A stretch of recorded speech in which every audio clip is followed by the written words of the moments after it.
今日も一日お疲れ様。お疲れジャパニーズのゆりこです。このチャンネルは夜寝る前に日本語を勉強している皆さんと一緒に日本語と日本文化をゆっくり楽しく勉強していきます。さて、今日のテーマは少し重たい話です。それは日本の労働環境についてです。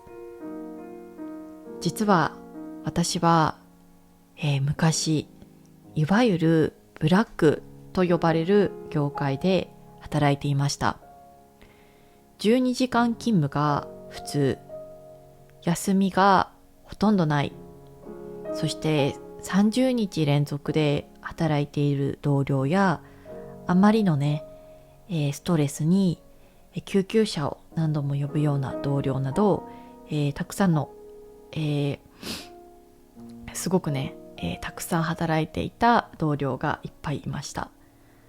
でも今日は、日本はひどいっていう話をねしたいわけではありません。むしろ逆です。多分この話をしないと外国人の皆さんは日本人のことを日本人、そして、日本文化のことをずっと誤解したままになるんじゃないかなって思います。っていうのもよく、外国人のね友達とかに、じゃあなんで日本人は仕事を辞めないのかとか、転職すればいいじゃんとか、それって違法じゃないといったね質問をもらうんですね。確かにその通りです。理屈としては本当に正しいと思います。でも日本ではそれが難しい。今日はその理由を説明していきます。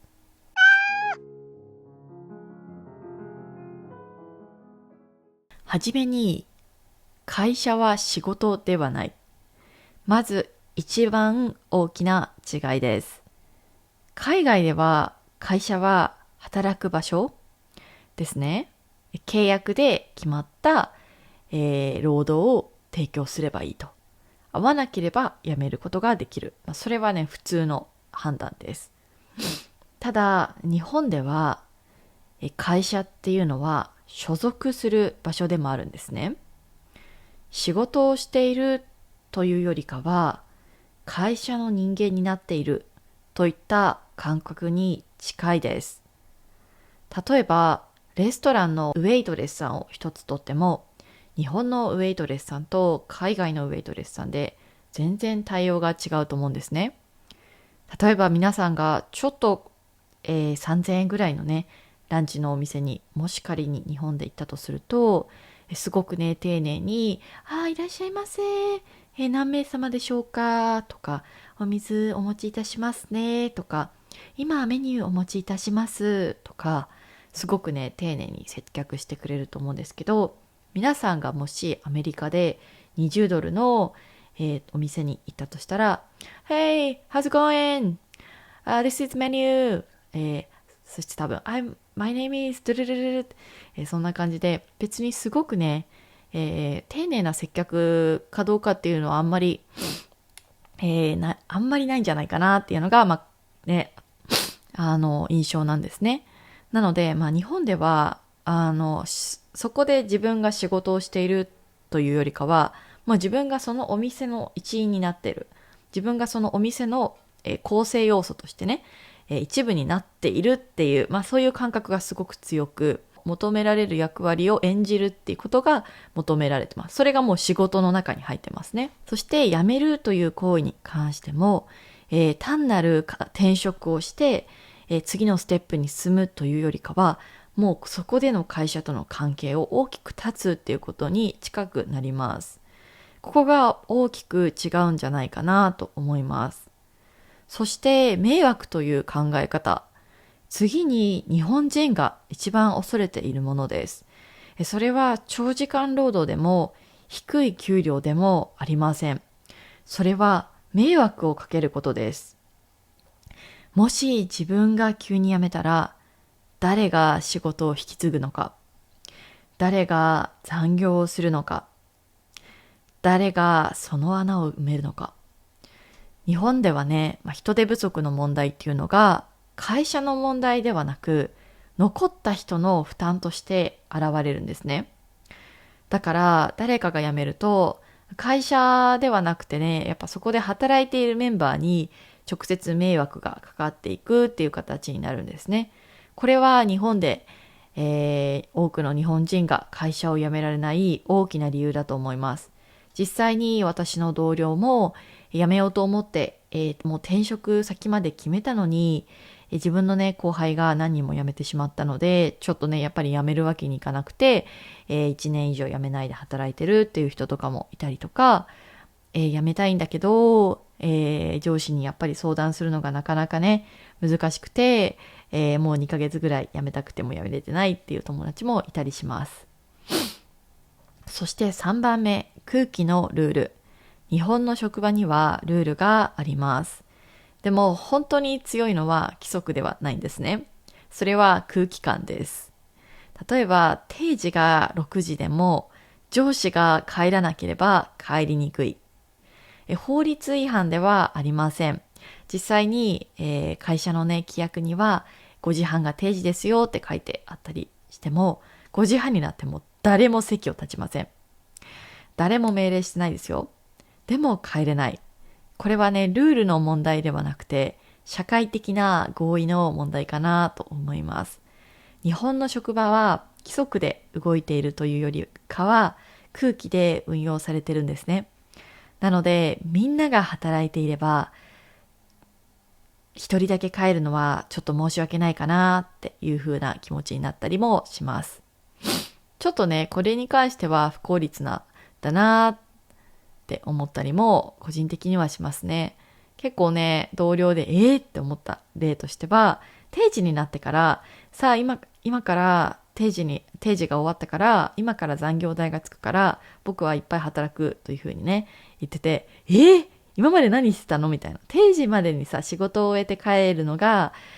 すごくね、優秀な社員だと思われるかと思いきや、日本では定時を過ぎてからだらだらね、働く方が頑張っているっていう感じが出て、すごくね、評価されるっていうのはちょっと変だなっていう風な、個人的には思ったりもしますけどね。はい。ちょっとそれは置いておいて、4つ目は我慢という価値です。日本では耐えることに価値があります。ある意味、忍耐っていうのは美徳とされるんですね。これはわかりませんが、古くはね、その第二次世界大戦の最中とかに、やっぱり忍耐強くいることが素晴らしいっていう教育を、戦争中にね、私たちの先祖はすごい受けてきたと思うので、耐えることっていうことがすごく美しいことだと思われているんですね。海外だと、悪い環境から離れることこそがね、自分を尊重する、自分へのリスペクトっていうことでいいっていうふうに考えるかもしれないんですけど、日本では困難な状況に耐えることが責任感だったりとか、成熟の証明になります。こんなことわざがあります。石の上にも3年。皆さんは石の上に3年間座っていることができますか？私は本当にそんなことできないと思うんですけど、日本にはこのことわざがあります。それは、どんなにね、退屈な仕事とか、自分に合わない仕事だと思ったとしても、3年間はやってみよう。3年経ったら、そこでね、見える景色っていうのが、違うかもしれない。だから、まずは3年耐えてやってみることに価値がある。っていうふうに考える考え方なんですね。なので、もし日本で、私ちょっと会社辞めたいなって思ってるって、もしね、3年経ってないで、周りの人に言ったら、いや、あなたは石の上にも3年っていうことわざがあるけど、3年間は同じ会社で働いた方がいいよ、と言われます。なので、続ける人が評価され、辞める人っていうのは精神的に未熟だと思われる場面もあるんですね。いいか悪いかではなく、これもね、価値観の違いかなって思ったりします。これに関してはね、ちょっといいか悪いかでは言えないかなって思うので、本当に価値観の違いかなって思います。ただ私のケースで言うと、結局ね、一番ブラックだった会社には1年半で、辞めてしまいました。もう結構ね、精神的に辛くて、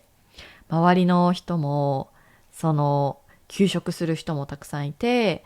精神病院に通ったりとか、産業医っていう会社にいるお医者さんに相談することができるんですけど、産業医面談ももう1ヶ月待ちですって言われて、1ヶ月も待ってたら、私その間に精神的にダメになっちゃうんですけど、みたいな感じですよね。とか、上司に相談しても、すごいね、いろんなね、会社のね、上の方の人とかに合わせてもらえはしたんですけど、なんかそこで聞く話も、本当にね、私はもう家族もないがしろにして、女性であることも、半分諦めながら、でもここまで来て、この会社で今働けて嬉しいみたいな、ざっくり言うとそういう感じの話をされて、それはやばいと思って、それでもう辞めることを私は決意したんですけど、そんな感じで、とにかく日本で会社を辞めたいって言ったら、もう大変なことになります。皆さんの上司が、一生懸命止めに来る。なんで会社を辞めたいのとか、もしも嫌な仕事があったら、それをやらなくていいようにするから、どうか辞めないでくださいって、めちゃくちゃお願いされるんですね。でも基本的に給料が上がったりすることはないかな。ちょっとね、話が脱線しちゃったんですけど、じゃあね、日本の働き方は悪いのかっていうと、そう単純ではないかなって思います。この仕組みにはね、もちろんメリットがあります。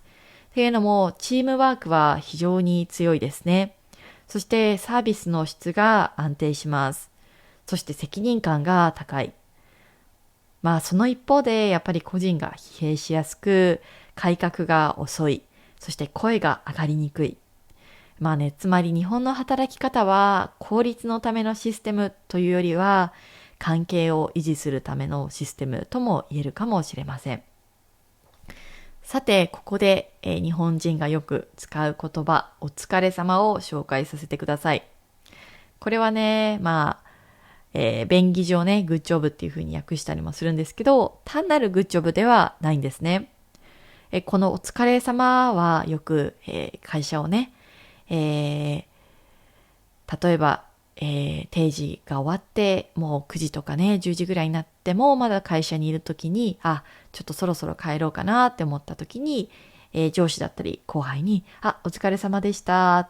お先に失礼します。といった形で、最後に挨拶をして帰ったりとか、夜遅い時間に上司に連絡するときに、お疲れ様です。ちょっと質問したいことがあるんですけど、今お時間いいですかっていう形で聞いたりとかね、するんですけど、